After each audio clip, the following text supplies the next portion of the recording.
Tonight, you have the opportunity and the privilege to be able to be inspired by Reverend Kelly Isola.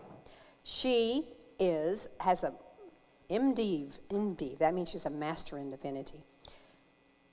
Kelly is a consultant, a teacher, an author, and a transformative mentor.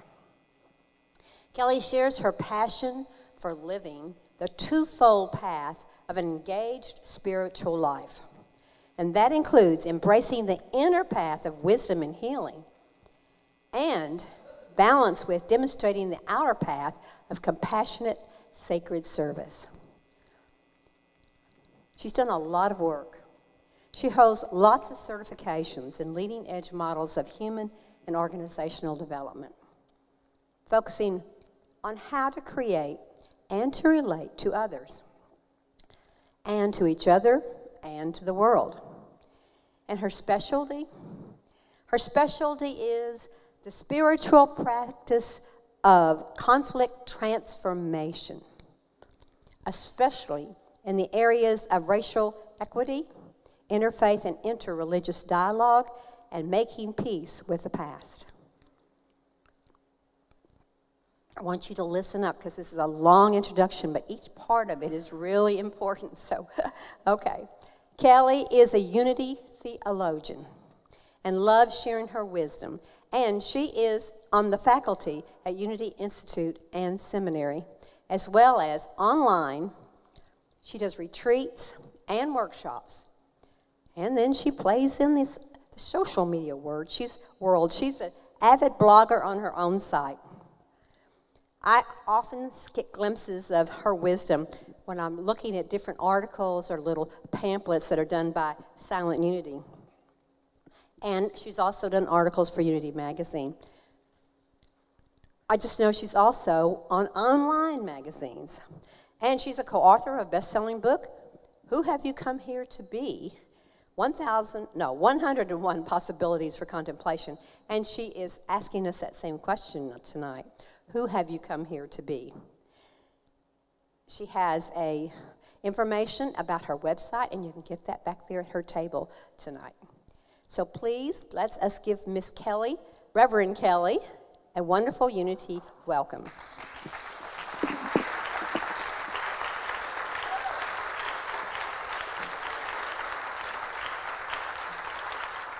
I haven't even spoken and y'all are standing up. I love it.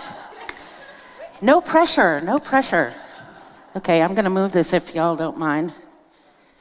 I don't want to break it or trip over it. Good evening. Good evening. That was a little lackluster. Good evening. Good evening. Thank you. I need that. I need that energy. I need that connection because it informs and it helps and it supports who I have come here to be. So before I keep moving, I have two things I want to say. One, I want to start with an affirmation. I will give the affirmation to you and invite you to speak it with me. I am an angel and an ancestor co-creating a world that works for all. Together, I am an angel and an ancestor co-creating a world that works for all. One more time, because I didn't see all the lips moving. Together, I am an angel and an ancestor co-creating a world that works for all.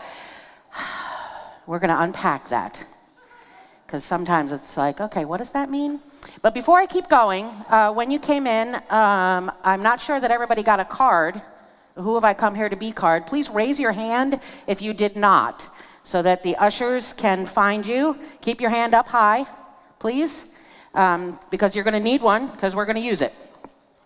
This is going to inform kind of who we are and what we're talking about tonight. Okay. Oh, we have quite a few. How did y'all sneak by? That's a sneaky crowd. It's a shifty Unity group. I know, I have no idea. Yes. Okay, so keep your hand up. They're coming around quickly. Thank you. You like that, how quickly? I'm not shy, obviously. Okay, so just hold on to it. Just hold on to it. We will return to the card, and we're going to use it as part of the talk. We're going to be a little bit experiential tonight, and we're also going to use it as part of the meditation. So just hold on to it. and we'll revisit it. But I want to make sure you have it before I keep going. So it's not there now, but Who Have I Come Here to Be is the name of my book that I co-wrote with Rima Benario and Reverend Jane Simmons. And the card deck is Who Have I Come Here to Be? And that's the topic tonight. Who have I come here to be? Which seems like a question that we are constantly engaged in. And on one day I have the perfect answer and I know exactly, and then I wake up the next morning and not so much. I'm like, I thought I knew. Yesterday it seemed really solid, but today I'm not so sure I'm really on board with that. And there's a reason for that. So the gist of this, of when I talk about Who Have I Come Here to Be, was born out of a lunch engagement with a good friend of mine in a restaurant, believe it or not. And so we were sitting, you probably had this experience. I'm sitting there, I'm having lunch, and we're eating and we're talking, and I can't see around the corner, but I can hear around the corner that it's a group of, there's probably children, but you know, when there's kids and you can't see them and the volume is growing, you don't know if it's 2 kids or if it's 8. You know, you don't know if there's an adult there or not. You just can't really tell, and that's the wonderful thing about children is you don't know what you're going to get. The good news and the bad news, right? So I'm sitting there, I'm having lunch, and we're talking, and I can feel myself getting louder because the kids are getting louder. So, and I'm grew up in a big family, so I'm pretty good at drowning out and ignoring what I don't want to hear, but I can feel my voice getting louder. And the reason I noticed I got louder is that all of a sudden I noticed it got deathly silent around the corner, and then I heard how loud I was, and then I hear the mom out of the silence says, "Oh my God, what on earth have you done?" Right, and everybody goes, "Oh no," right? You ever heard that statement or delivered it? What on earth have you done? It's not usually said as empowering and uplifting and inspiring, right? The child is usually, I don't know, as an adult when I hear the question, I'm like, wow, I wonder what the kid has done. Because I reflect on my own life. And I know what I was doing when my mother asked me that question. And it was usually a little bit wicked, a little bit messy maybe, a little bit dangerous. So I'm having visions of, okay, what has a child or multiple children done? So mom is, you know, oh my God, what on earth have you done? I don't know, is the kid dancing on the table, has thrown food at the waitress, has spilled their cup of milk? You know, the possibilities are endless, right? So what has this child done?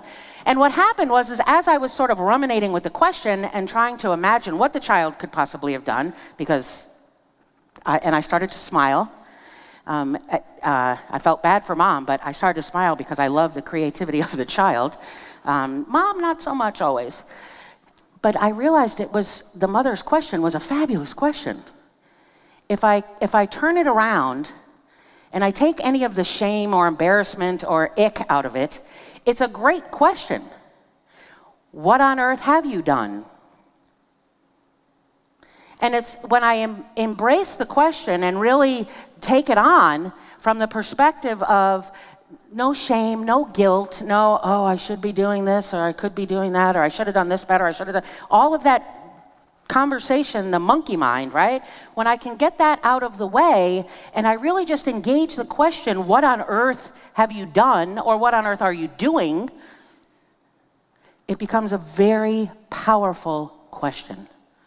It becomes a very powerful instrument for me to practice our principles.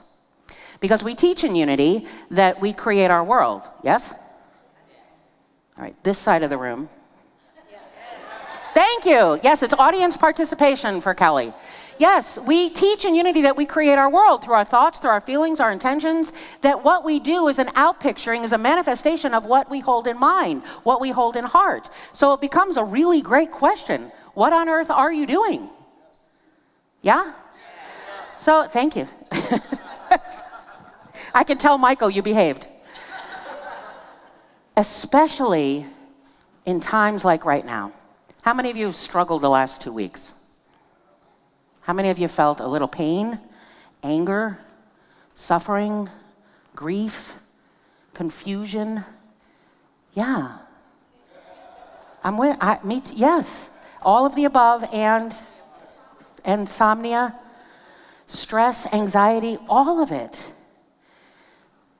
what I know is that when I have those experiences, when I watch, I wake up in the morning, this is what happened is I went to sleep, in terms of Dallas, I went to sleep on one night, I woke up the next morning and things had radically changed. And I'm like, and I was just frozen. And when I was able to get myself unfrozen, the question is, so what on earth are you doing? What on earth am I doing? I'm an angel and an ancestor co-creating a world that works for all. So the angel part is the answer to that first question. What on earth are you doing? Charles Fillmore, co-founder of Unity, said that angels are divine ideas quickened in the children of God. Angels are divine ideas quickened in the children of God. So what's a divine idea? Life, love, strength, joy, peace, happiness. Right. Look at your card. There's a divine idea. So a divine idea, that's an angel. Who's a child of God? This side of the room has it going on. Yeah, I'm a child of God, which means that I am this manifestation of the divine. It's not that God lives through me or in me. God lives as me. Own it, as me. So what on earth am I doing? I'm being an angel. Except on those moments and days, not so much, right? But that's what I'm doing. I am God in this form. I'm a godling, right? So I'm not the totality of God. I am a limited demonstration with the full potential of God, right here and right now. So, an angel is a divine idea quickened in the children of God. Quickened. You know what quickened is? Quickened doesn't have anything to do with speed. Quickened has nothing to do with how fast. Quickened is to bring to life. Quickened is in the context, the root of the word quickened means to bring to life. Yeah. Right? If you read like the story of Mary in the Bible, right, and she could feel Jesus, the quickening, it's bringing to life. It has nothing to do with speed, going fast, or how, quickly. It has nothing to do with that. It has to do with bringing to life. So a divine idea quickened in me, I'm bringing to life what God is. I'm bringing to life what's on your card. I'm bringing to life that which is needed when my world makes no sense. It's my job. That's a heavy responsibility, isn't it? But that's what spiritual community is for. So I don't have to do it alone. Who wants to be alone in this? Not me. I need you. I need you. When I wake up in the morning and I turn on the TV and there's this, shooting in Dallas and then they use a bomb to blow the shooter up. When I'm watching, the week before that, this bomb blow up in Istanbul. When I watch in my own backyard in Kansas City, racial shootings, religious shootings. A white supremacist opens fire at the Jewish community center, killing people. When I watch this and I get stuck and frozen, I remember what my job is when I take a moment and I be still. That's how you bring something to life. To quicken something, you have to slow down. Sounds opposite, doesn't it? But we have to slow down. So what on earth are you doing? I'm being an angel. I am bringing to life divine ideas that are needed right here and right now. So as I thought about that question, what on earth are you doing? And it was very, again, not said all that inspiring and empowering and loving. But it reminded me of the other things that my mother said, the other questions that my mother asked me. So the other one that I often heard, being a highly creative, mischief-making child, is also not said with embracing love and empowerment, and usually with the wings or the wand. Maybe one wing and a wand. But the next question was, what will you think of next?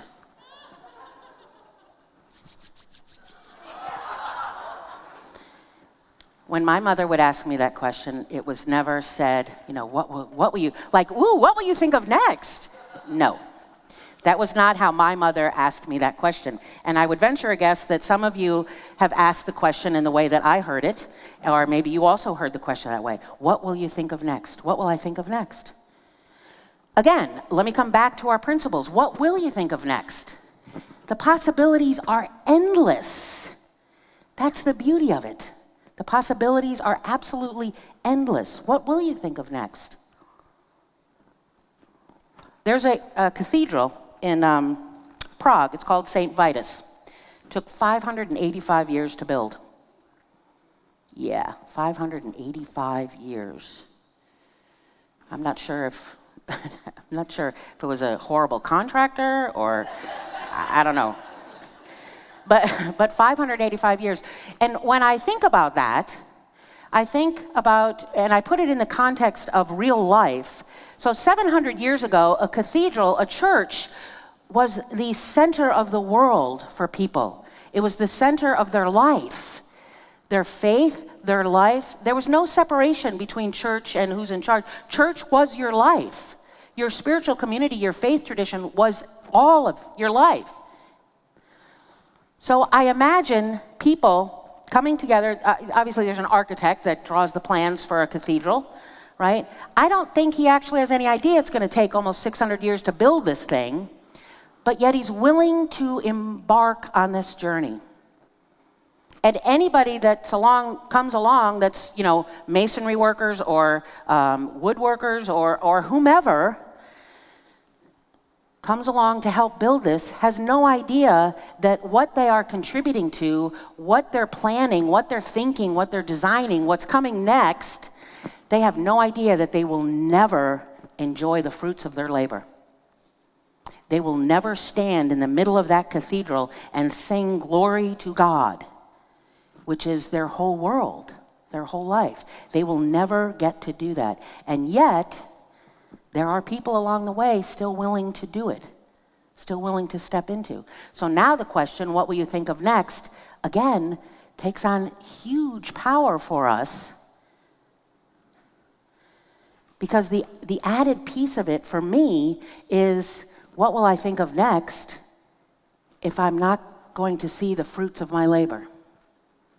Am I willing to do what's next, to come from a consciousness of wisdom and compassion, knowing I may never see a world that expresses wisdom and compassion? Am I still willing to think that? Am I still willing to demonstrate that? Am I still willing to be that? That's a hard question for me, right? I'm not, I kind of joke about being the angel and except on days when I'm not. There are days when I'm not. There are days when anybody have someone irritating in their life? If you didn't raise your hand, I can give you one of mine. I'm not kidding. Some days I'm not my best shiny self. Some days I'm angry. I'm hurting. I'm in pain. And I don't show up as the angel, right? The halo's a little tarnished or bent. One of the wings is missing. So what will I think of next? And I get to decide. And what I've learned is that when I ask that question is, what will you think of next? What I've learned is that when I am not my best shiny self, when I am, I'm so irritated or angry or frustrated or I'm in so much pain because I don't understand why we keep killing each other. I don't understand why we have so much challenge, why we can't just embrace the other, right? Embrace someone that's so radically different from me. When I have days when I don't understand that and I don't even have the capacity to be nice to a stranger, never mind someone who's radically different than me, it's because there's two things that I have forgotten. The first is when I show up, when someone has done something and I'm irritated and I'm frustrated and I'm angry, when I'm hurt, when I'm sad, when I'm, you can feel yourself sort of shutting down and closing in. When you feel yourself doing this, the answer actually is to open yourself. But it's hard, yeah? It is to me sometimes. It can be hard. I don't want to be vulnerable. I already hurt enough, right? I don't want to hear anything else about suffering and pain and grief. There's too much. I don't want to hear it. But there's two things that I want you to remember about that. And it applies to us all, in my experience, when I have become so irritated or frustrated, it doesn't even have to be huge amounts, a little bit of irritation, anger, frustration, I'm acting in a way that is not life-affirming. I'm acting in a way that disconnects us. I'm acting in a way that does not in any way, shape, or form say that I love you, I care about you, you're important to me, whatever. When it says everything opposite of that, the first thing is that I realize is that I'm not able to love you right now. I'm not able to care for you. And there's no shame in that. Because I'm so triggered by whatever's going on that I'm not able to love you. Whatever love is. Yes, ma'am. You say that out loud? Sometimes. I've said it to people. Yeah. And what it means when I say I'm not able to love you right now, it doesn't mean I don't love you. It means that I'm not able to demonstrate in a way that's going to keep us connected, and I want to be connected, but I'm not able to do that right now. That's the first part. The second thing that I'm saying with my behavior that's less than angelic is that somebody please love me. Somebody please love me. Somebody please love me. Right? Thank you.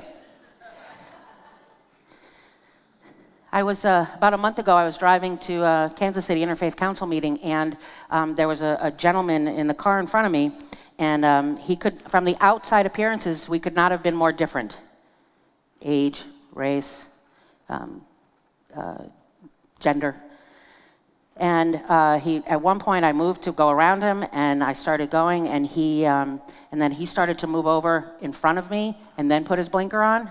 So I beeped my horn, because all of a sudden, I'm going to get run over. And he went crazy. The arms are going like this, right? I could see him in the mirrors. I don't know what he was mouthing. I don't think they were angelic words, but I could see he was not happy. He was upset. And all I could do is and then we're at a red light, and he's still going on and on. He's looking in his big rearview mirror. He's looking in his, the one out the side. And I'm like, okay, I don't know what to do. And in my mind, I go, okay, you're not able to love me, meaning you're not able to connect with me. You're not able to recognize that I'm like you. And the second thing is, somebody please love me. That's what he's asking for. So I put my hands out like this, and my energy was, just give it to me, because I can hold it right now for you. Give it to me. Give me your pain. Give me your suffering. Give me your anger. I'll hold it for you. What will I think of next? Here, give it to me. My hands are empty right now. I can do that. It's not every moment of every day I can do that, but in that moment I could. Right? And the minute I did that, he stopped. He looked in his mirror and he smiled, and he gave me a thumbs up. And I looked at him and I go, like, we're good? You're not going to rant anymore and possibly hurt one of us on the road? And I went like that, and he smiled and he nodded big and he put both thumbs up, and we went on our way. All I know is that I was willing to acknowledge that, okay, he can't acknowledge the Christ in me, as we would say in Unity, and he's crying out to be loved. He's crying out for, what's on your card? My card happens to be, I've come here to be loved. How ironic, right? So whatever your card is, the person is saying, somebody please give me that. I need that. I've come here to be compassionate, peaceful, kind, joyful, whatever that word is that you have. Sorry? Healthy, yeah. Faith-filled, yeah. Yeah, I've come here to be simple. Yep. So, what on earth are you doing? What will you think of next? There's one more question, those mother questions. Again, my mother usually asked me with the wings, or she said to my father, you need to talk to your daughter. And this one usually had the wand, and one of them would look at me and goes, who do you think you are? And anytime I got asked that question, I always answered it. And it always got me in trouble. Who do you think you are? I'm an angel. If I could answer that question, who do I think I am? Then the other two questions become much easier. So who do I think I am? I'm love. I'm compassion. It's not the totality of me, but let me just do one thing at a time. Let me get good at this, right? And let me pick someone in my life that might be hard to like or to love, but is not so far outside of my scope of loving that it's impossible for me to get there. Let me start with what's simple. Let me start with the person that I'm having a disagreement with. And remember that what they're telling me is, I can't love you right now, but somebody please love me. Mother Teresa said, if we have no peace, it's because we've forgotten that we belong to each other. You belong with me, whether you know it or not. So, what on earth are you doing right now? What will you think of next? And are you willing to think something and bring into manifest form peace or harmony or compassion or love, knowing that you may never see the vision you hold come to life? Are you still willing to do it? And who do you think you are? Yeah, yes, but you know what? I have moments and days when I say, no, not so much right now. So let me go back to being an angel, which is to bring a divine idea, which is to quicken a divine idea, right? So take your card. Silently read it to yourself. It says, so mine says, I have come here to be loved. Nothing has greater power than the love of the beloved. I open myself to this love as it flows in, through, and as me. I am loved and I am love. So I want you to read it because we're going to take this into meditation. You are going to take what's on your card into meditation. So take a moment and silently read it.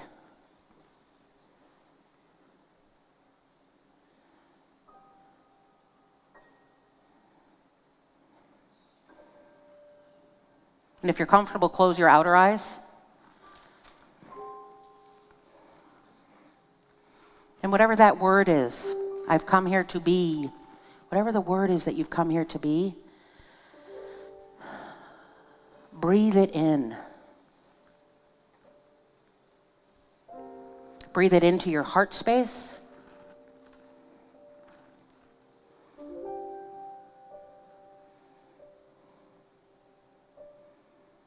Take a deep breath in and a breath out. Now bring to life, quicken, bring to life the energy of the word.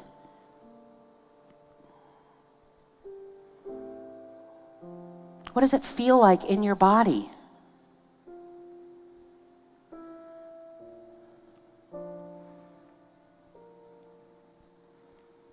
It's yours. Bring it to life. Quicken it.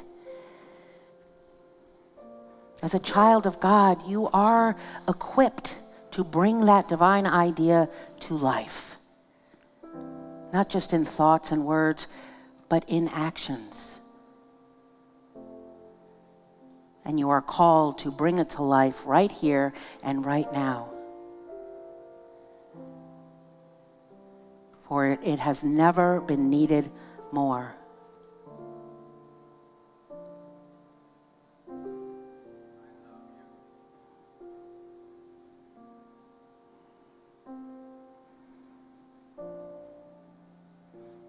When things happen around us, when things happen around you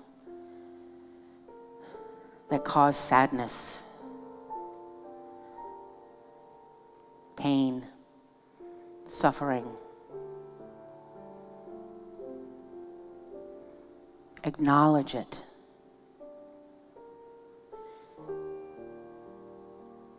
Feel it and bring to life this divine idea.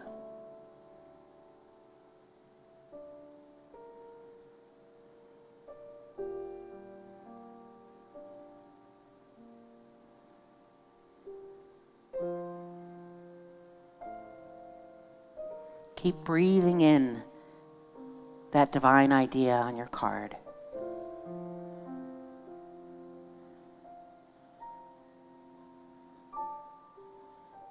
Bring it to life. Feel it moving through your body.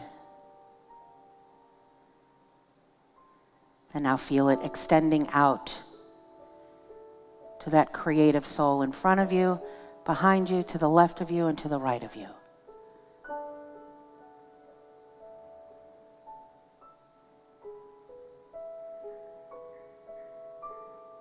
See it and feel it moving out.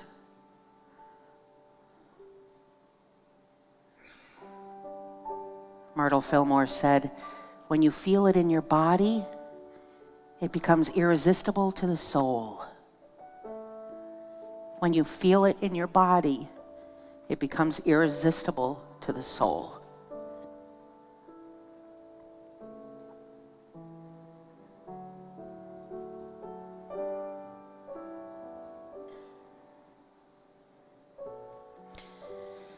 So we take a moment in the silence to feel the divine ideas. In the silence. In the silence.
What on earth am I doing?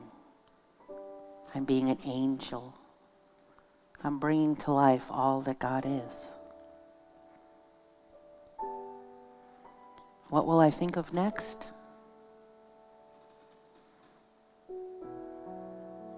I'm being an ancestor.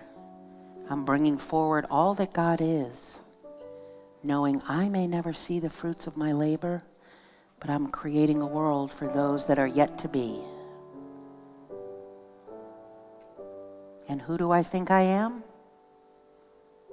I am that angel and ancestor, co-creating a world that works for all.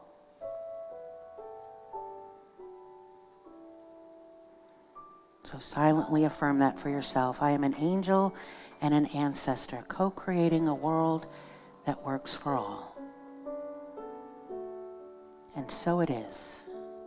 And so it is. Amen.